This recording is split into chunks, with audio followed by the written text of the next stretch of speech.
Muito obrigado, Sr. Presidente, e agradeço muito a presença da Presidente do Conselho Superior de Obras Públicas.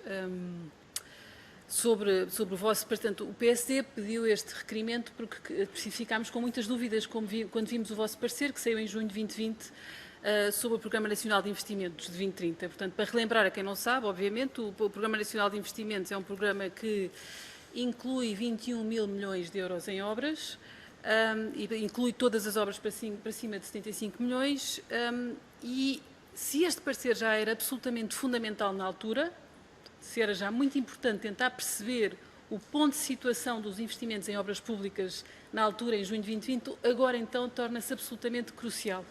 E por isso pedimos e agradecemos a urgência da vossa presença aqui.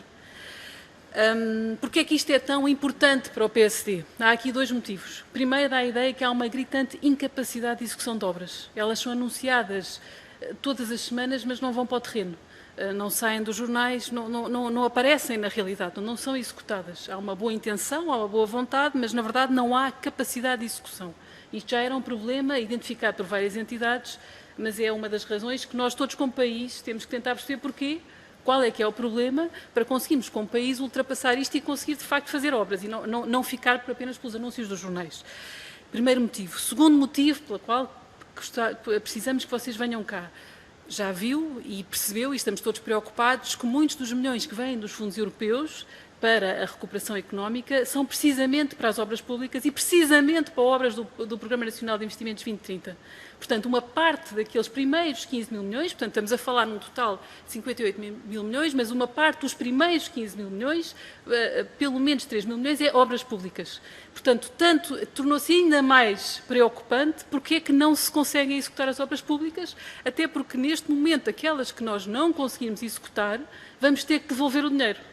Portanto, se o país disser que vai fazer obras e depois não as fizer, até 2026 vai ter que devolver o dinheiro. Portanto, este aqui tem que haver, não podemos falhar como país, não podemos falhar, e o seu parecer aqui é absolutamente fundamental. Todos nós, nas posições políticas que estamos, são posições estratégicas para termos a certeza que não vamos falhar. Já falhámos antes, é indiferente, já falhámos várias vezes no passado e não podemos falhar no pacote que aí vem. Nós não aceitamos que isso aconteça, nós país. É o PSD, admito todos os portugueses, ninguém aceita que isso aconteça no pacote que aí vem e as obras públicas aqui são fundamentais. Portanto, eu vou-me focar agora aqui no vosso parecer, portanto, eu estive a ler com atenção o vosso parecer e estive a ver as recomendações para tentar perceber se aquilo que o Governo estava a fazer, nomeadamente com a alteração ao Código dos Contratos Públicos, ia em linha com as vossas recomendações ou não. E a minha primeira preocupação é que parece-me que não vai em linha com as vossas recomendações. Portanto, fico logo ainda mais preocupada com isto. Portanto, quais são então as vossas recomendações? Aquelas que eu passo agora a citar. Portanto, o sucesso de um programa de grandes investimentos pressupõe o conhecimento prévio do nível de maturidade de projetos, que é logo uma primeira preocupação. Não se sabe qual é que é a maturidade dos projetos. Lembramos que este Programa Nacional de Investimentos já existe há anos, mas não sabemos qual é que é o nível de maturidade dos projetos. Pressupõe ainda a disponibilização atempada de informação relativa às prioridades de investimento e à respectiva calendarização. Pelos vistos também não há, que também nos preocupa. Sabemos que o planeamento e a calendarização é o coração da boa execução de obras públicas. Parece-nos que esta calendarização, pelo que lemos do vosso parecer, não existe. Diz também o vosso parecer que aconselha-se que uma explicitação de análises de custo-benefício e de viabilidade financeira dos projetos de cada projeto de investimento. Esta análise de custo-benefício, isso não há, também é outra coisa que nos preocupa, neste ponto ainda não existir. Voltando ainda atrás, vocês alertam que há uma ausência de identificação de calendários de concretização de investimentos previstos e não é possível apreciar se há ou não há cabimentação destas necessidades de investimento. Acho que entendo, estou aqui a ler algumas das frases para perceber bem quais são as minhas preocupações e as preocupações do PSD. E ainda recomenda o desenvolvimento dos instrumentos de planeamento territorial e de planeamento supramunicipal, para fazer uma mais complexidade e ambição do que aquelas que são os PAMUs na área dos transportes, que era quase uma listagem de obras e não havia uma visão integrada de conjunto.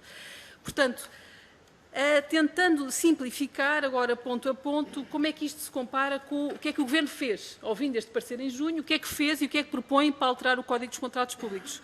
Relativamente às análises de custo-benefício, diz que pode não haver análise de custo-benefício. Portanto, altera o Código dos Contratos Públicos, propõe a alteração, que é que está agora em discussão na Assembleia, dizendo para eliminar, para as obras que vêm para os fundos, pode ser eliminada a análise de custo-benefício, que foi uma das coisas que vocês pediram especificamente para que seja feita. Portanto, há aqui uma contradição de termos que nos preocupa e que nós estamos a tentar perceber como é que isto se vai resolver. Quando vocês alertam que é preciso perceber qual é que é o grau de maturidade dos projetos, o Governo diz que se pode adjudicar obras com programas preliminares em vez de projetos de execução. Ou seja, o grau de maturidade é zero. Basta ter um programa preliminar e adjudicar uma obra, isto tudo aumentando o nível em que pode ser feita uma simples consulta a 3 entidades. Portanto, só estes dois grandes temas, a questão das análises de custo-benefício, que foi uma das vossas preocupações afiliadas e que o Código dos Contratos Públicos vai eliminar, portanto, vai no sentido contrário da vossa questão, é uma enorme preocupação.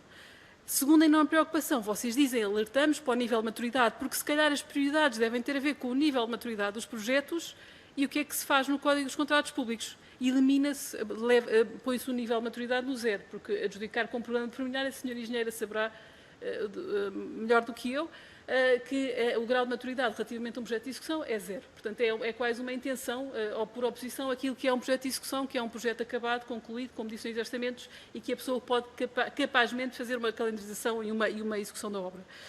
Portanto, a minha grande pergunta é se considera que o Governo ouviu as recomendações do Conselho Superior de Obras Públicas. Se ouviu as vossas recomendações, considera no desenvolvimento do que está a passar, se o Governo está de facto a ouvir as vossas preocupações, porque não nos parece que assim seja. E é por isso que nós estamos tão preocupados e é por isso que pedimos que venham nesta altura.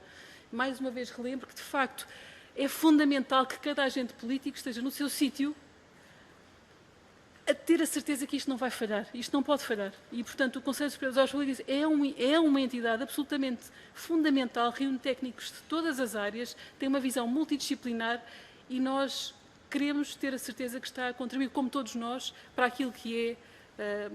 Mas eu sublinho e volto a repetir a pergunta, que considera que o Governo ouviu ou não as recomendações do Conselho Superior das Obras Públicas.